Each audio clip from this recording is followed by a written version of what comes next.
I'm bringing in my friend Johnny to collaborate on another project. Hey, howdy. What's up, man?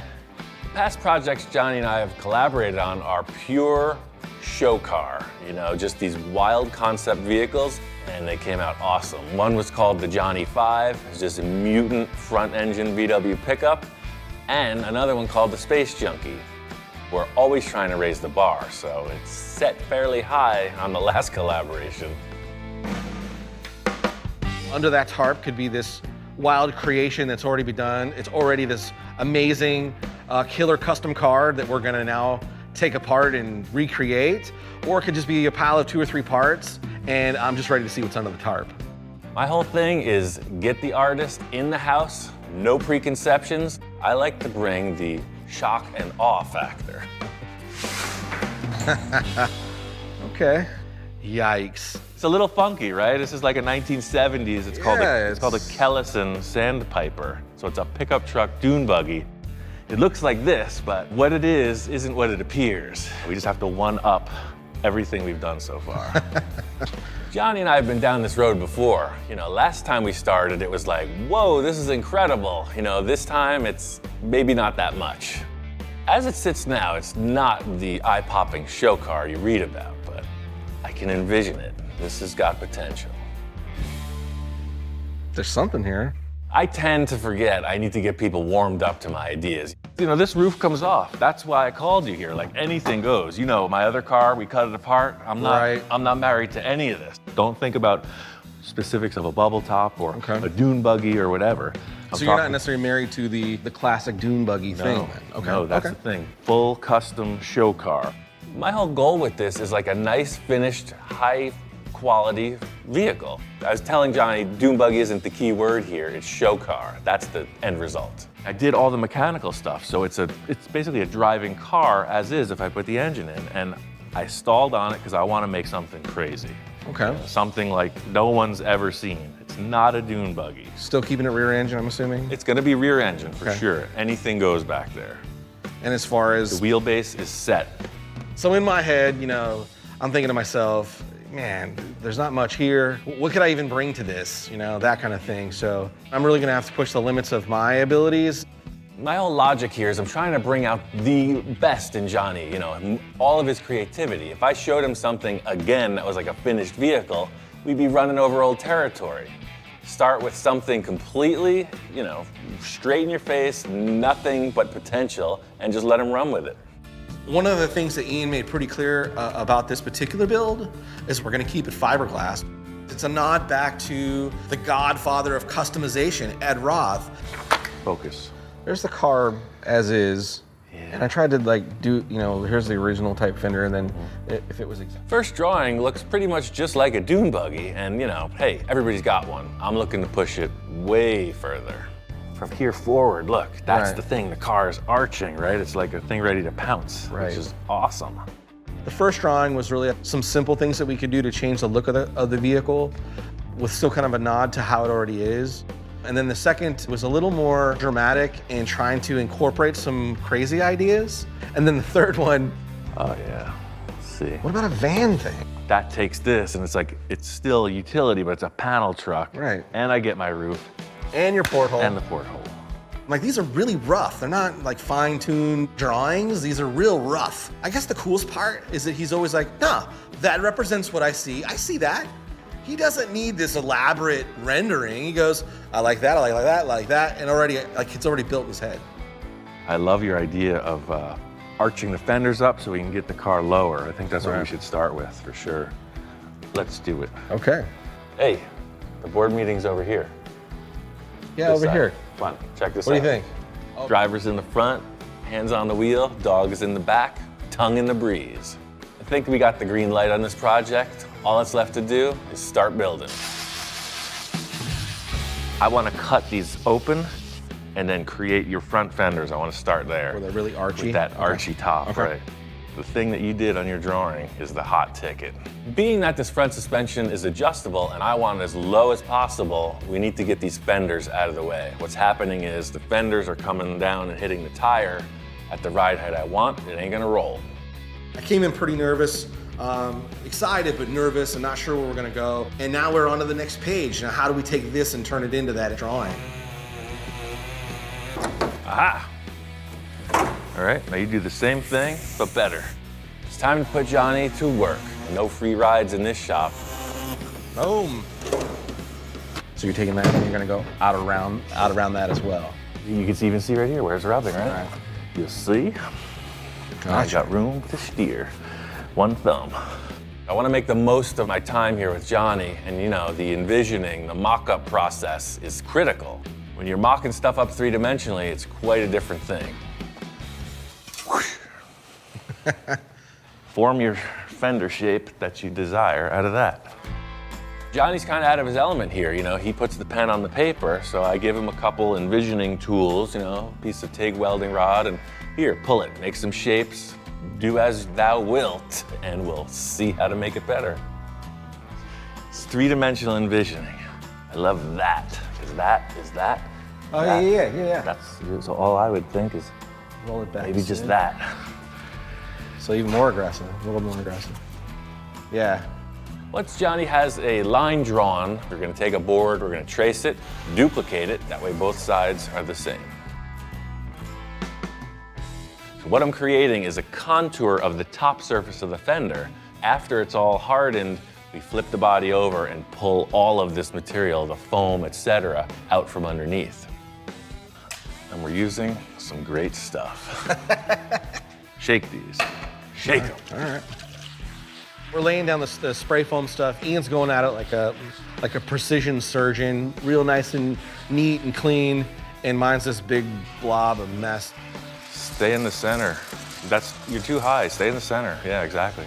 Thing is, when you're in the house of the master, there can only be one master. You are top chef. Look at that layout, man.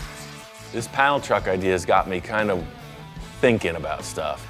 I'm gonna talk to Johnny and take him on a little field trip. So this stuff's happening. You know, I got an idea for the back. You know, all we need is shapes. So let's take a ride. There's this one in particular that relates perfectly to our project. So this is a Falcon sedan delivery. Same vibe with the roof line as what we're doing with our project. So I walk up on this thing. Oh man, it's sitting real nice and real low. But there was something definitely different about what it is or what it was. There's just something different about it. Yeah, no, this car is full custom. Yeah. I took it to him with a donor car and told him put the front end on, back end, we're all good, clip that all on. Well, when I was absent, Ian cut this car right down in half, right down the middle. We simply split the car in half lengthwise, widened it 8 inches, and put it on an entirely modern chassis. Even from the early days of Ian building vehicles, it was never about sticking to the rules. Yeah, I'll do whatever it takes. Split a car down the center? Yeah, that's what I gotta do to get it to fit. As you can see with that camper shell over there, it's the same vibe, you know? Basically, this style vehicle with the wild fiberglass fenders and everything else we got going on. I just can't wait to get back to the shop and show Johnny how this camper shell will transform into a panel wagon. I don't know, man. I mean, look at the roof from here. That's kind of your drawing, dude. So, I mean, it's wide, but we'll do it exactly like the Ranchero. Cut it right down the center. It's a little, it looks like it's gonna be a lot of work to cut that thing down though, right? I mean, that's a lot of pieces. So it's simple math, right? So we come in here real fast, right? I see your visor here. We're gonna cut this off. That's gone. This bottom part's gone. This is canted forward. It's sliced through the middle. It's narrowed. Simple, right? Yeah, that seems really easy to do. We know right away this thing is way too big, so time for emergency surgery. I'm gonna whack this thing into shape and mock it up on the car. And again, in Ian fashion, no hesitation, no pre-planning. He just grabs a saw. He didn't run a tape line. He just starts cutting. Check this out. And then suddenly, like the lines of the front of where he cut it and the back end start making sense. This might work. King of the road. I think this is the move, man. Yeah, I'm totally seeing it now. Yeah, hands on the wheel. Raked windshield, this cut back like that, that filled in. Plenty of room for the porthole. I think it's gonna work. I'm seeing it now. The mock-up process is starting to take shape. You know, it's looking better. every second. We're building the underside of the car, so it looks super sloppy, but that's okay because we're gonna refine it. The whole idea is once we have some type of structure, we can start refining it, and then playing on how it interacts with the rest of the body lines. I've watched Ian do metalwork on stuff, and usually the results for the eye are really quick. This, it doesn't really look good. Those are gonna set up, let them sit till tomorrow. Let's get busy on this. The whole thing about restyling a car, chop top, right? You're trying to make some kind of a statement of a flow of the vehicle. So this ain't no tail dragger, it's just some kind of funky nose down 70s freak machine. The roof's gotta follow suit. So Ian's like Dr. Frankenstein, and there's the monster, and I'm just Igor, just trying to not get in the doctor's way and be the best help I can be. Yes, master, whatever you want, master. How does that sound? Sounds good to me.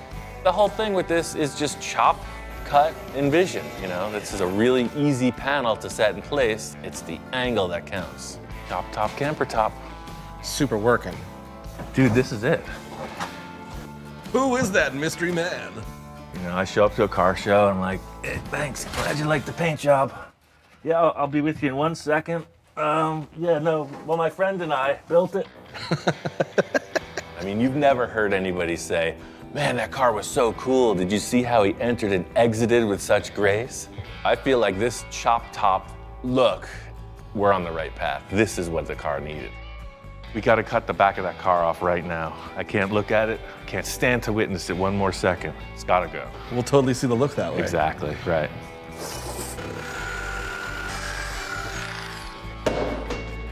Now we're getting somewhere. Let's just figure out this opening, because this looks funny. Yeah, you can see how wide this is, we know we're gonna have an opening to get in here. Right. Probably cut this up a bit. It's the old school guillotine technique, right? So this is your wall surface, and that's the line. Stick your neck out, and wherever that blade came down got chopped off. Exactly that, the guillotine technique. Strength. Aha. We have our pre-seasoned fiberglass panel. I was using this wooden panel as my mixing board for the fiberglass, and thusly, it has become pre-treated with fiberglass resin. At this point, we're into the fabrication aspect of things, and that's where I excel. So I'm trying to keep Johnny in the game, We get this thing colored all one tone, and I want him to draw the opening. I kind of know what I'm looking for, but I want to see where his head's at. And now it's really starting to look like the drawing a lot. Frankenstein's monster is now starting to look like it's coming alive. Straight through there, and then back to the turn. Like that. See? That wasn't so hard. That's how cavemen did it.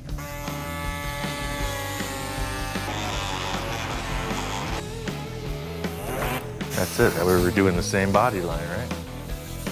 Oh man, come on. You nailed it. Come on. Dude, that is cool. That's it, man. Look at that. That's totally cool. Right? We're just in the concept phase. Right. I'll do all the freaking dirty work. That's what I needed. A good line to go off of. That is crazy cool, dude. Porthole and a sunroof.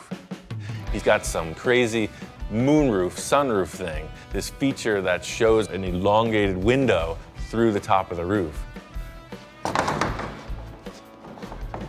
Oh man, that's so close. I wish we had this before we cut the top. We cut it a half inch too much. It's in there kind of wonky.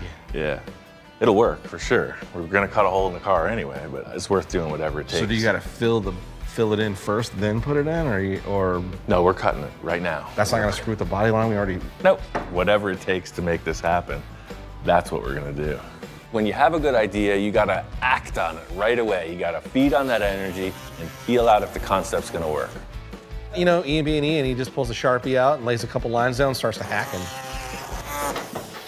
This element will really help to define the rest of the roof line. Totally cool. Right? And I'll have to build that, but that's fine. Yeah, but that totally works, man. The porthole is a simple procedure, just trace out your circle, cut it, and it screws right in. Pressure fit. Oh, look at the dimension once it's on the car. It's like a little moon. The one thing that'll set it off, like your drawing, is to modify that fender. Yeah. And we're off to the races. It's gotta be done now. Yeah, for sure. this point, we're just trying to get all the lines in place, you know, get something proportional. And one big sore spot is these rear fenders. Something's got to change. All of your drawings, every one of them, you know, they're showing this like up, down. It's a roller coaster, right? Right. Roller coasters ain't horizontal. Right. Not only do the fenders swoop up, they need to get widened and reshaped a bit. You know, it's all about the look. Because your drawing is showing this surface here. Right. So let's just cut, because we love this thing. Right? I do love that thing. Let's just cut right through the flat and take this off.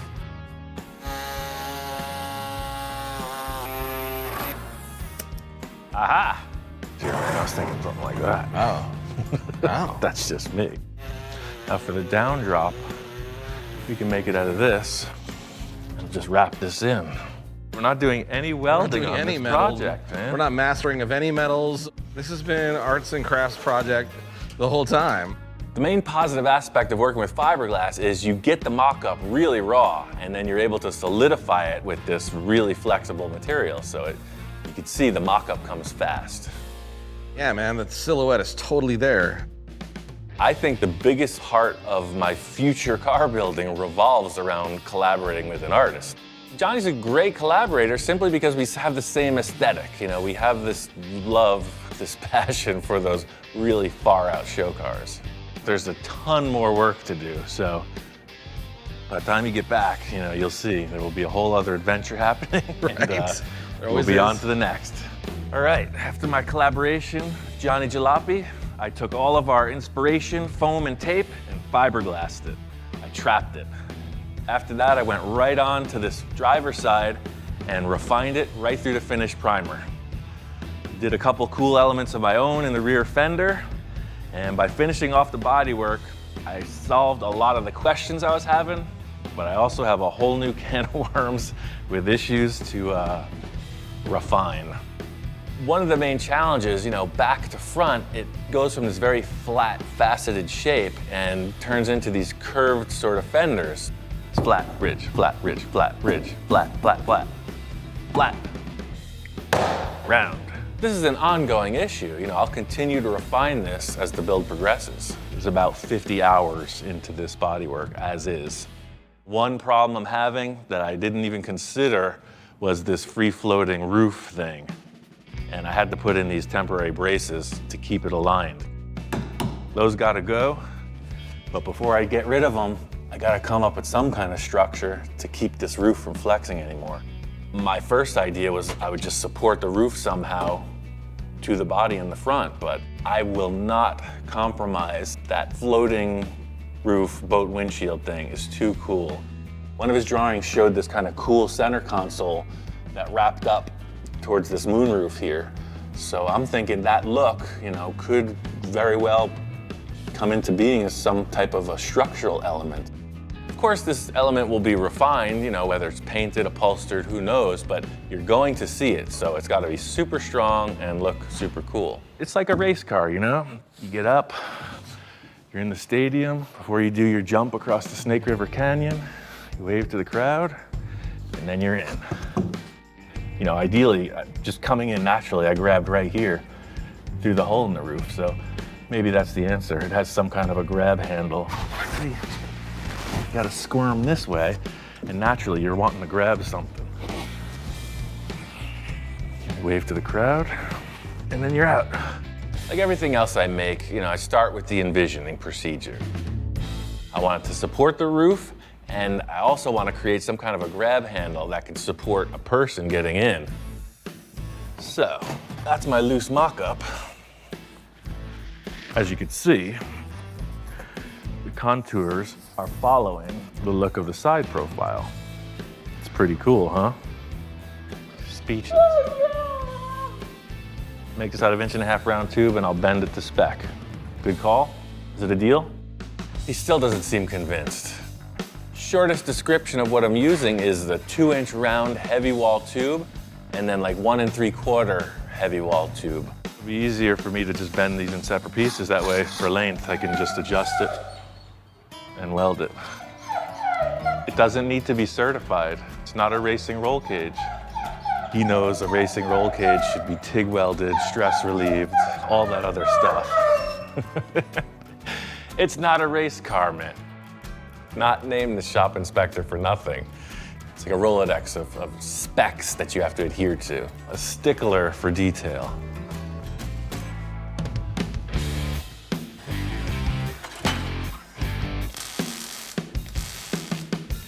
The issue I was having with this roof was it was going like this, left to right.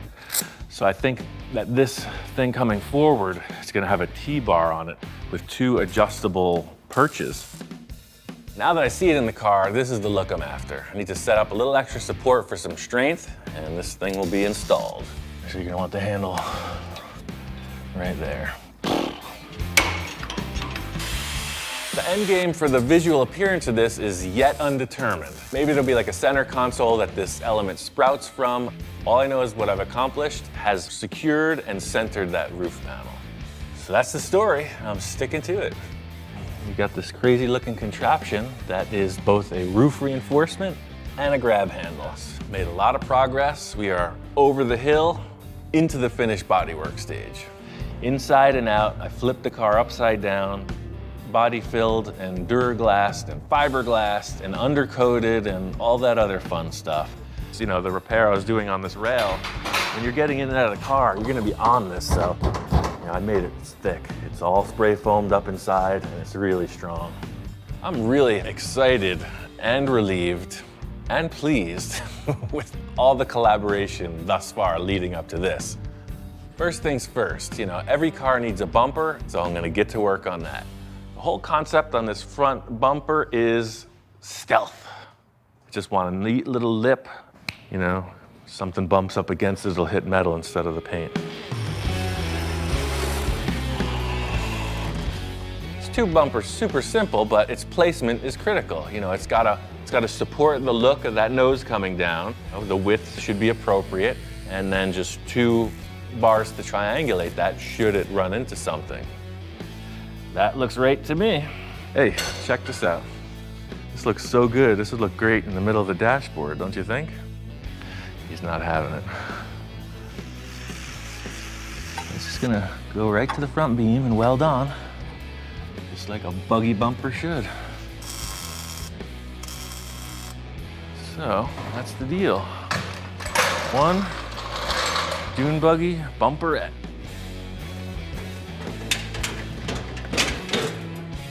Very, very strong. That bumper's looking good. Now that we got that in place, it's time for the next and final step of the front view. I got these cool vintage KC units. They're off-road lights, but I'm gonna make them into headlights, you know, high-low beam. They go with that kind of groovy 70s thing, you know, you see them on choppers, you see them on trucks, you see them on dune buggies. They're all right. Now that I got the bumper on, I gotta get the headlights in place. You know, their positioning is critical to the overall look of the front end of the car. This car's got too mean of a nose to have those, you know, up in the air headlamps. So they're gonna be down in here somewhere. You know, the placement of these is pretty critical. Oh, a special delivery. He's arrived. I got a special delivery, and apparently it's arrived. We've got a little arrangement in progress. Oh my God, that's the coolest car I've ever seen. Holy Krakatoa. I knew that my friend Tom was on the way. I just really didn't expect him to show up with the rig he was driving. How's it going, man? Good, man. How are you? Good. Good to see you again. Good to see you. How's it going? Good. You said you were throwing it in your truck and coming by. What the heck is this? It's a 77 Super Bugger. You ain't kidding. Where do you even get one of these? Back in 77, you could buy them right off the showroom floor at Super Campers. Oh, man. It's too bad I was only 7 years old. This is unlike anything I've ever seen. This is possibly the coolest thing I've ever seen. What, how's the rear view? I mean, it's awesome. I think I've gone through maybe 70 cars in the last 5 years, and out of everything I've owned, no matter how crazy it is, this Super Bugger gets more attention and looks than anything I've ever owned. It's just ridiculous. I've just been outclassed. I might as well just quit. Everything I've ever done with VWs, it doesn't even compare to this. So how many of these things did they make? I heard they made about 200, but we've only been able to find a handful of them. I've seen the vintage trailers with this look, but yeah, this is incredible. Just get in the camper. Stove, your sink, your fridge, your water. Oh, and an engine. So this looks expensive. A little bit. I put the word out that I was looking for engine options, you know, kind of anything goes, and he said, let me come down and show you what I'm thinking. That's a 2332. That's full big. flow, deep sump, balanced, Dick Landy blower, and then it's got the dual 44 side drafts on top. Yeah, and that's putting out over 200 horse. So this Volkswagen has 2 engines. I thought we were pulling it out of the back, but we're pulling it out of the middle. Anybody could pull up with just a motor in the back of their truck, but I figure we could fit the motor in this somehow, pull out the table, move the seats out, get it in there, get it down here, and just surprise them with it. I figure you'd appreciate seeing all this and Yeah. get a kick out of it. Cool, let's go check out the buggy. Yeah, come on in. Oh wow, dude, how cool is that? When I first saw the buggy, it totally exceeded anything I was picturing or imagining. It's actually way cooler than I thought it would ever look. If you see something you want, you know instantly, and that was instantly. And I'm excited to see that engine here. You know, they pop right in. I say let's mock it up. Bring that bugger in here. Yeah, let's get that in. I am really digging the super bugger. I don't know where his head's at. If he's willing to do some trading, we could probably come to terms. This thing is totally cool. Man, what does the guy got to do to get this off your hands? Oh man. You look burdened by this, so I'm trying to help you out. I think I'm gonna need a dune buggy probably. Yeah, that could be arranged. I gotta let the inspector check this out. Oh, right on. Looks like I picked up a passenger. He's gotta do the thorough inspection, man. He's gotta put his nose on all of it. First things first, we gotta get this engine out of the rig and into the dune buggy. Wanted to make sure that didn't go anywhere. Yeah, I know. Wow. It's a little heavier with all this extra horsepower bolted to it. Aha! There we go. Look at that. Ta-da! This is like the king of mutants in the VW world. This is heavily modified, like it's full race. Every aspect of the engine has been modified for performance. Let her down. That is it.